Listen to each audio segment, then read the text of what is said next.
কোরিয়াতে বৃষ্টি হয় না। না, না, এটা ভুল। এমন ধারণা আমারই ছিল অ্যাকচুয়ালি। এখানে আসার পর আমি জানতে পারলাম যে এখানে অনেক বৃষ্টি হয়, মানে প্রচুর বৃষ্টি হয়। যেহেতু পাহাড়ি এরিয়া, বৃষ্টি হলে একটু চলাফেরাতে অসুবিধা হয়, একটু রিস্কি হয়ে যায়। আর এরা আগে থেকে নোটিফিকেশান তোমার মোবাইলে দিয়ে দেয় যে আজ ভারী বৃষ্টি হবে, তোমরা খুব সাবধানে বেরিও। যেমন কি রিভার সাইডে যেও না বা পাহাড়ি এরিয়ার দিকে যেও না। আর এই সময়ে, বৃষ্টির সময়ে প্রচুর পরিমাণে সুন্দর সুন্দর ফুল ফোটে। যেগুলো এখন তোমরা দেখতে পাচ্ছ স্ক্রিনে, এগুলোকে পেটুনিয়া বা পিটুনিয়া বলে। আমাদের ইন্ডিয়াতে এগুলো প্রচুর পরিমাণে হয়। আর কোরিয়াতে আসার পর জানতে পারলাম এগুলো রাস্তাঘাটে যে কোনো জায়গায় এই ফুলগুলো ফোটে।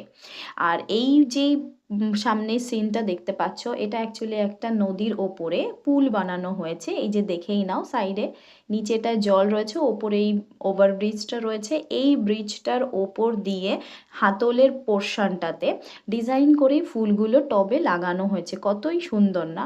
আর সব জায়গাতে, যে কোনো জায়গায় দেখো, এটা আরেকটা ফিল্ডের ওপরে এত সুন্দর করে এই ফুলগুলো লাগিয়ে রেখেছে।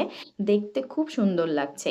যেখানে সেখানে, আমি বললামই তোমাদের, রাস্তাঘাটে যেখানে সেখানে এই ফুলগুলো তুমি দেখতে পাবে, এতটাই সুন্দর হয়।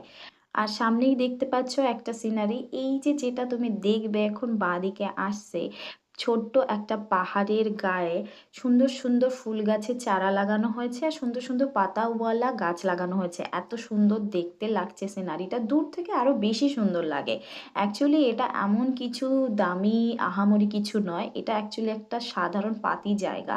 আর এখানটায় এরা, কোরিয়ানরা, যে কোনো জিনিসকে সুন্দর করে সাজিয়ে রাখতে এরা খুব পছন্দ করে। দেখো কতটাই না সুন্দর লাগছে দেখতে।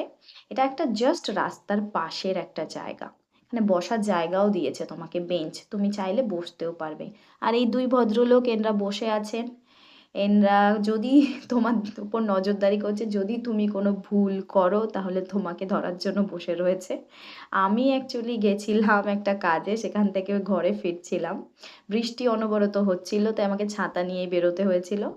আর ফিরতে ফিরতে আমি এই সিনারিগুলো দেখছিলাম, এতটাই সুন্দর লাগছিল, তাই আমি একটু ক্যামেরাবন্দি করে নিলাম সঙ্গে সঙ্গে। আর এখানে প্রত্যেকটা জায়গায়, বেশিরভাগ জায়গায় তুমি পাহাড় দেখতে পাবে। মানে এটা অ্যাকচুয়ালি পাহাড়ি এরিয়া, পাহাড় কেটে কেটেই জায়গাগুলোকে সমতল করা হয়েছে আর বিভিন্ন ধরনের বিল্ডিং তৈরি করা হয়েছে।